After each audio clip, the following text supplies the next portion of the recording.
All right, our next speaker is Dave Gustafson.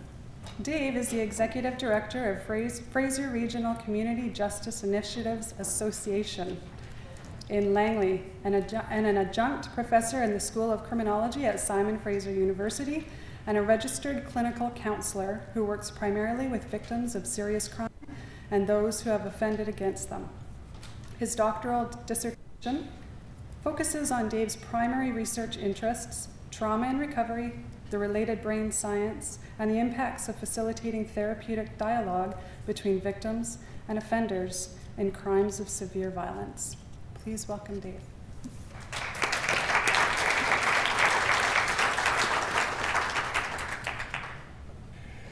When she read that bio, I was aware that, man, there's a lot of jargon in that bio.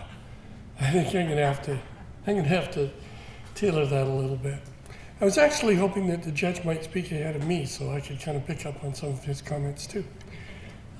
I like to do that, but perhaps we'll find a way to pull it all together by the time we're done. First of all, I wonder if you can imagine what it's like to come to this kind of work as somebody who works with both sides, both with the victims and with the prisoners, and who has to lay aside all your judgments and just go with the people and the needs that are in their hearts.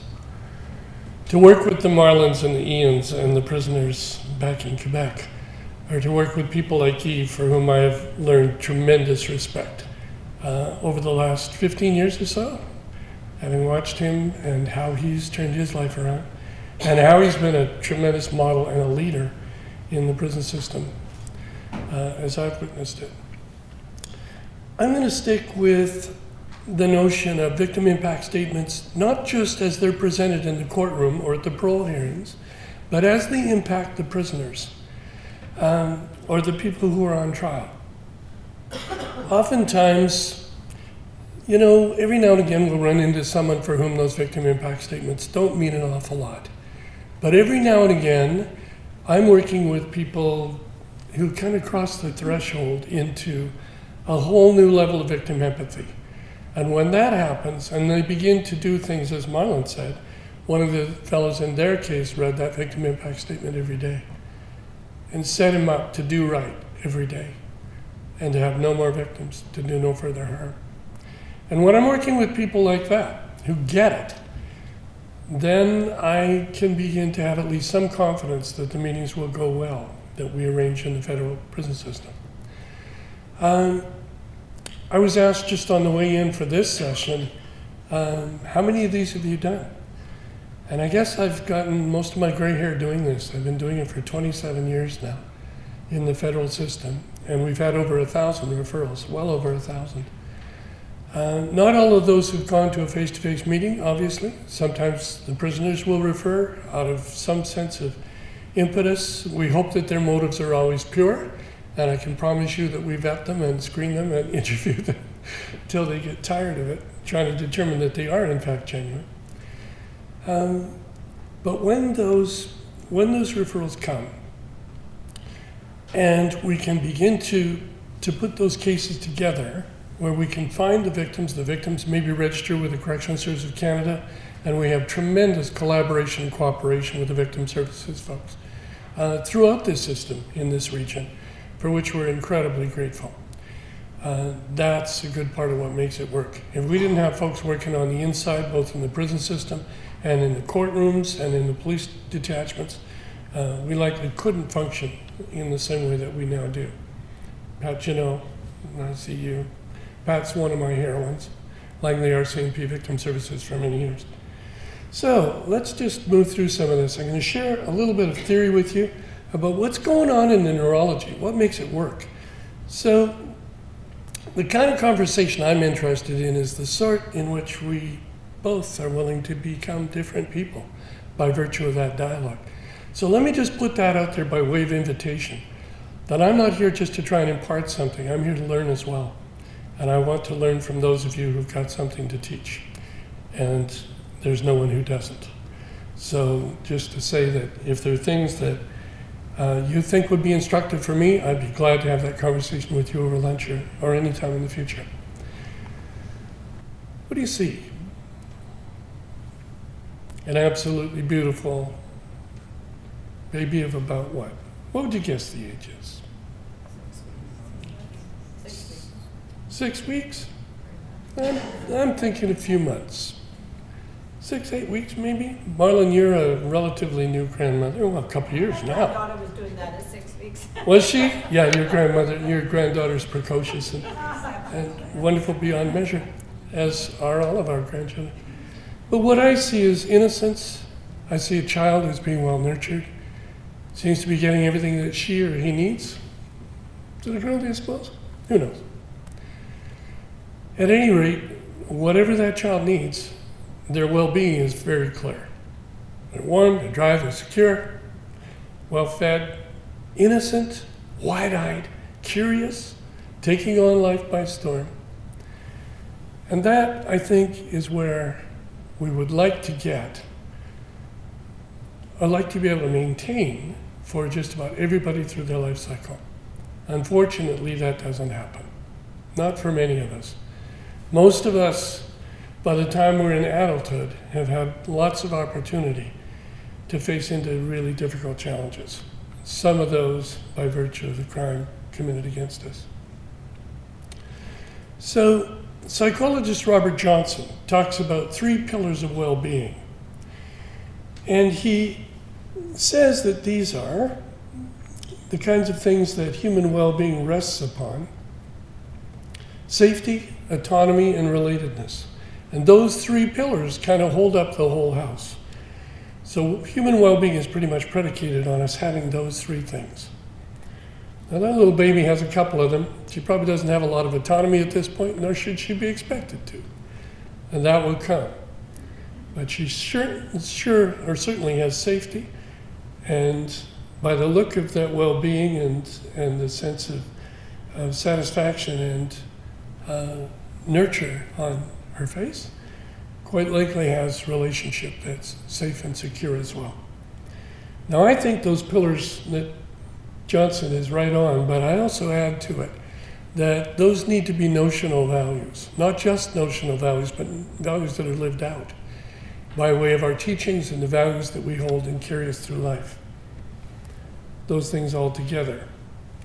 So, trauma recovery clinicians are pretty much agreed that trauma or traumatic events shatter those pillars. The personal schemata, the reorganizer, or the integration of personal schemata are systems of meaning and belief, safety and autonomy and relatedness. So safety, of course, has 4 dimensions to it: physical, psychological, emotional, and spiritual. And autonomy is really just the ability to make choices, to make your own choices and not have them imposed on you in some arbitrary fashion. And the relatedness, I love this word. It's a Greek word, and for those of us from Judeo-Christian backgrounds, it's got a very specific meaning. It's the God who comes to accompany with us and journey with us and support us through our lives, who cares for us, who loves us, who's our advocate. So the word actually goes back far before Christian times as well, to pre-Christian Greek and Roman times, where a paraclete was your advocate. So if you ever needed someone to go to court for you on your behalf and to make your case, that person was a paraclete. And they could make your case to the degree that when they sat down, you would applaud or say, magnificent. That's what I would have said had I had the ability to say it in such a persuasive way. So it's a cognate Greek word made up of 2. Para, which means alongside, and kaleo, which means to be called. So to be called alongside another. So you can imagine what it's like if you're a victim of crime to have someone who is called alongside you to accompany you and who cares for you to the degree that they would be called an advocate, a paraclete, that they could bear witness to your pain, to your suffering, and just walk with you without having a lot of answers for you, without trying to be your guide, without trying to be your savior, just accompany you. And that's what many of you in this room do, many of you have experienced, and that's, I guess, what I aspire to be in the lives of the victims with whom I work.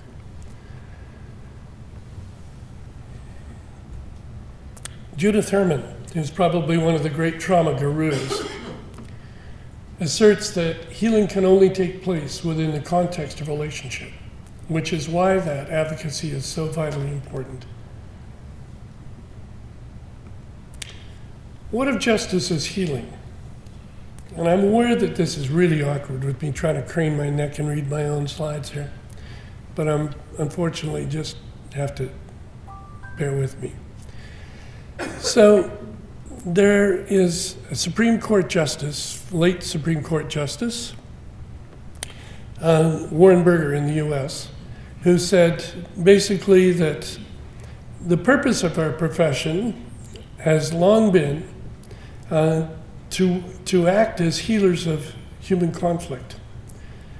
And beyond that, he goes on to assert that the criminal justice system itself ought to be an agent of healing, and that whatever we do ought to be able to move people toward greater degrees of healing and well-being rapidly, effectively, and with tremendous care for them. That's at least a paraphrase of what I've got up there, I think. That's what the criminal justice system is all about. Wouldn't it be nice? Unfortunately, there are many people who go through that system and feel that, well, I got some public vindication that was useful. If there's a conviction, or if there's a guilty plea, or if people are even apprehended, that can be, all of those things can be steps in the right direction toward healing and some kind of resolution. But for many people, and for most, I would assert, the pain goes on. The harm goes on, the hurt goes on.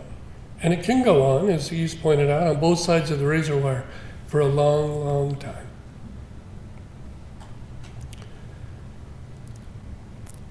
I determined early that you never change things by fighting the existing system. Buckminster Fuller would suggest that instead, build a new model that makes the old model obsolete. This is a Stanley plane. I couldn't find a picture of the one my grandfather had, but this is wisdom from the elders for sure. My grandfather was a master carpenter, as was my dad. And when I was 7, I was sitting at their hands, learning from them, as we built our first family home. We'd been renting up to that time. My mom and dad got fed up with that. My grandfather came to Edmonton to work with us. And my job was to nail down the shiplap flooring across the lines that my grandfather had drawn.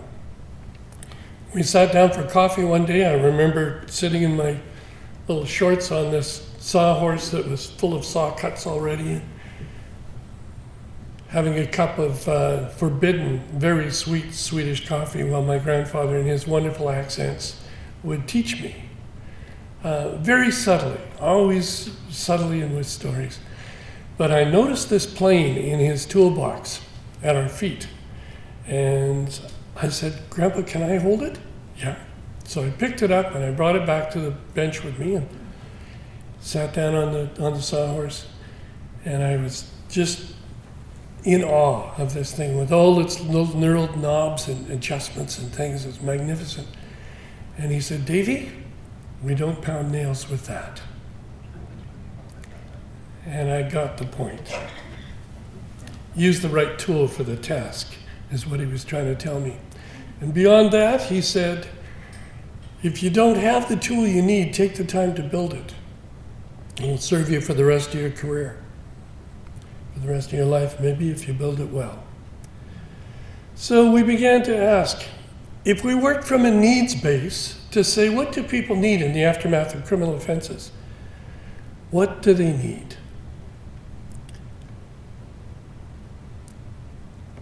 Howard Zehr, who's probably considered the grandfather of restorative justice, set out at one point, and we no longer do this in quite the same way, but to contrast the retributive or contemporary criminal justice system with a restorative system. And he said the retributive system asks 3 major questions. What rules have been broken? Who did it? And what do they deserve by way of punishment? What do they deserve by way of corrective punishment? And restorative justice just says those are all important questions, but let's widen the lens a little bit. Let's admit more light. Let's see what would happen if we looked at the needs. First of all, who's been hurt? And what are their needs? Whose obligations are those? What process do we need to use to at least attempt to put things right to the greatest possible degree? So we determined early on that we would need to use the right tool for the task. There are many different expressions of restorative justice, many different programs, and that's why it can be very confusing to talk about it. Oftentimes, I'm reluctant to use the word restorative justice because people will say, that's the program that the RCMP run in Chilliwack, or that's the program that, some policing detachment runs in Orillia, Ontario, or whatever. Well, that could well be, but there are many, many different expressions all the way up the spectrum, from first-time nonviolent offenses to the kinds of things that land people in prisons for life sentences. And where we locate is where you see that little green blurb there. Long after the sentence is passed and the incarceration has begun. Now, our agency runs programs all the way along that spectrum now, beginning in the schools, trying to do the preventative kind of stuff that Eve was pointing to. But my daily bread is to work with the prisoners and victims of very serious criminal matters in the federal prisons. In 2004, we rolled that program out. We had run it in the Pacific region only up until then. And in 2004, I guess the federal system said, it's gone so well, and our research has indicated that the impacts are deep enough that we want to roll it out across the country. So now it's called Restorative Opportunities. Of course, they had to rename it. And it's run coast to coast. And we've trained facilitators across the entire country to do what we were doing here in the Pacific region for the previous 10 years or so. So basically what we're talking about is engineering a safe bridge. And it's my role to engineer that bridge and to make sure that the people who are about to venture out onto it find it to be safe and secure, and that it'll bear the weight, it'll bear the freight. But they do the hard work. And when you actually bring them together, people are astonished, saying, so what's the process? How do you mediate it? Show me the technique. Well, of course, I got lots of mediation training, and there's lots of technique. But ultimately, that technique just gets set aside, because when you get them face-to-face in that room, they've got an awful lot to say to each other. And all you can do is kind of help monitor and clarify and make sure that if a question is asked and not understood, or an eyebrow shoots up and there's still some question, that you ask them to clarify. And you just facilitate the discussion between them. There's not a lot to it, actually. It's magnificently simple. And that's part of what I love about it. It's not all that techniquey. It's not that just anybody can do it. Hopefully you would come to it with some ability in psychology and trauma recovery and work with victims, especially around traumatic things. Some understanding of prisoners and life in prisons, and ability to connect with the prisoners who are referred as well, or that you go to meet with. But ultimately, it's a bridge building enterprise. And engineering that safe bridge is the vital part of the role. And the participants do all the rest. So what is it we hope to accomplish? Well, for me, it's always been about the desistance from further criminality for the offenders and trauma recovery for the victims. In case after case, I've had victims tell me, the amend I need from that prisoner, or I've heard them say it to the prisoners themselves, as Marla and Ian did, first, no further harm to anybody. If you're thinking about ways in which you can make amends to us, we want to know that you're committed to transform your own life, to deal with your drug and alcohol issues, your child abuse issues, whatever it is that had you so enraged and so at war with the system and at war with society and at war with individual victims. We need to know that that's all going to turn around, and that from this point on there will be no further harm. Make that amend to me, and it will have been worth my coming all this way across the country. Not just this time, but again and again and again. I need to know that that will happen. And somehow in the course of all this, magnificently, some trauma recovery happens. I'm going to move through these fairly quickly because I'd like to show you just a little bit of video from one of the cases that we did and the outcomes of that case, because it's absolutely in sync with what you've heard so far this morning. And then just open it up for questions. And I don't want to encroach on the judge's time either. I want to hear what he has to say.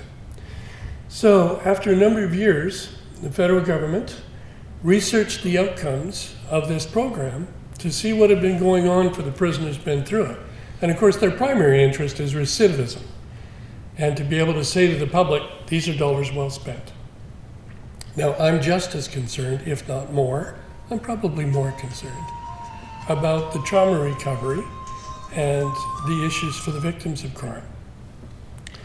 As a clinician, a psychotherapist, somebody who works with these issues, when I see these kinds of approach tendencies and I see victims getting better and I see them start to flourish and thrive and perhaps even take on new vocations, as Marla and Ian have done, that is just a joy beyond measure for me. I'm starting to feel like at this point when my life should be winding down and I should be thinking about retirement, have I spent it well? I think, yeah, in terms of career choices, I cannot believe how rich I've been and what incredible opportunity this has been. So, in terms of the outcomes, the big one is after 10 years following release, 88% of the people who have been through this program from the prisoner side have not reoffended. Not even a whisper. And if you compare that with at least the anecdotal evidence about how many people usually reoffend, it's a whole lot higher than that. So we think we're onto something, and the research that we've done since would certainly indicate that. I'm going to skip through these slides about just the nature of trauma. And what I really wish I could do is show you another 10 minutes with a video that shows you how the neurology of trauma works and trauma recovery. But suffice it to say that trauma, whenever an association to the previous trauma shows up, there's a little organ in the brain the size and the shape of an almond, right in the center of the brain called the amygdala. That gets activated and it sends sort of danger, danger, danger signals to the rest of the body. First of all to the adrenal glands, and in a matter of milliseconds, I don't know how the blood travels this fast. I'm told that in fact it's electrochemical and that it's not just the blood moving hormones and chemicals around. It actually gets a little bit of a rocket boost up to the brain. So then your prefrontal cortex has to figure out, what does this association mean? It's just a sharp noise. It's just a bang in the night. It's a firecracker on Halloween. It's not a firearm. It has to sort all that out. Well, in the aftermath of trauma, that goes on and on and on and on. And that sorting process just never ends. Until such time as that prefrontal cortex has a whole lot of new learning about the very thing that's triggering it. What are these associations? Why am I acting the way I am? So that's part of what we assess. We look at people's post-traumatic stress experience. We get them to list the stressors that they've experienced or that they are experiencing on a regular basis, and then we go to work on those. In 3 categories: intrusion, withdrawal, and arousal. And there are about 7 or 8 stressors or individual symptoms under each of those headings. So people very frequently tell us about all of those things. Can you tell me what that actually said? Aha. Okay, well, no, I can't tell you that. I'll have to tell you the story. I don't have time to show the video. This very brave and courageous woman, and I love the Augustine quote. I know I've heard it before, but in this case, there certainly were 2 daughters, anger and courage. Debbie had an absolutely wonderful stepson. He was the kind of kid who never put a foot wrong. If you wanted him home at 10, he'd be home at 11:45. He was just never put a foot wrong. Until such time as his parents' marriage was threatened This was the second time he was going through this, and his dad was about to leave his stepmom. There were 2 other little children in the family. Actually, there were 3, but there were 2 home that night. He had a schizophrenic meltdown over a number of weeks facing this divorce. Who knows how these things happen, but he was 16 at the time, and that's frequently when the onset of schizophrenia happens. He had a meltdown, attempted to murder his stepmother, and did murder the 2 youngest children. He, in his twisted ideation at the time, believed that he was saving them from serious pain.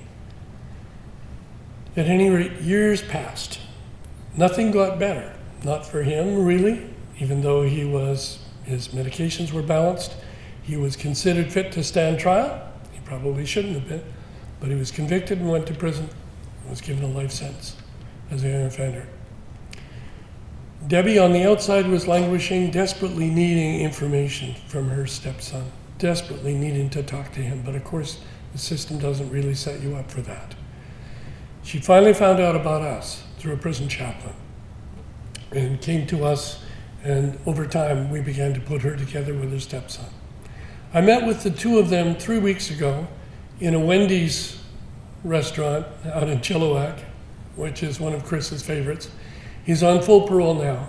He has his own business. He's worked hard at taking responsibility for what he did. He's so devastated by it. He's one of the people who had the victim impact in front of him day after day after day, and was just devastated by what he had done. Couldn't understand how he could have become so mentally disturbed that he could have done such a horrendous thing. They met twice in the prison, and again just recently. And all I can tell you is that was a magnificent meeting. Finished for Debbie any need to ask further questions about what had happened, and for Chris made clear that he still has his mom's support. She will always be mom. She's very proud of what he's accomplished. So, I'd love to show you those slides and what happened in the pre-time and the post-time. But I can tell you that the symptoms and the way that she was experiencing them on a daily basis for all those years, 15 years or so, the inventory says, are you experiencing this system? Not at all, seldom, occasionally, or very frequently. And Debbie was kind of maxed out in the frequently column on virtually all of those symptoms.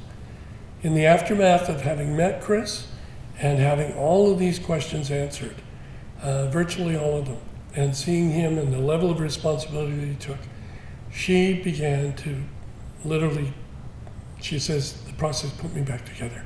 I don't understand how it did. All I know is that it did. And seeing his remorse and responsibility taking and how he was just digging in to transform his own life. He had his medications balanced. He was back in his right mind. He's my stepson. He's my son again. And I will never get rid or be done with the loss of my babies. But at least I didn't lose my entire family. And I know that I can continue to be a support for Chris to make sure that he continues to get better. And Chris, for his part, knows that his role is assisted Debbie in getting better. She says, the process put me back together again. And she's just one of many. Scores and scores and scores of people that have experienced the same thing. I'd love to be able to get into neurology and show you how I think it works, because I do have a hypothesis, but we'll save that for another time. Enough for now. Thank you.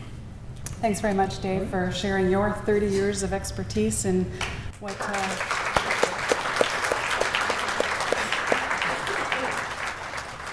there's definitely a lot more to it, and I wish we had plenty more time for you. I know from a policing perspective, I haven't spent nearly enough time delving into what you've talked about today, and I find it somewhat fascinating. So I think I'll be calling you in the near future.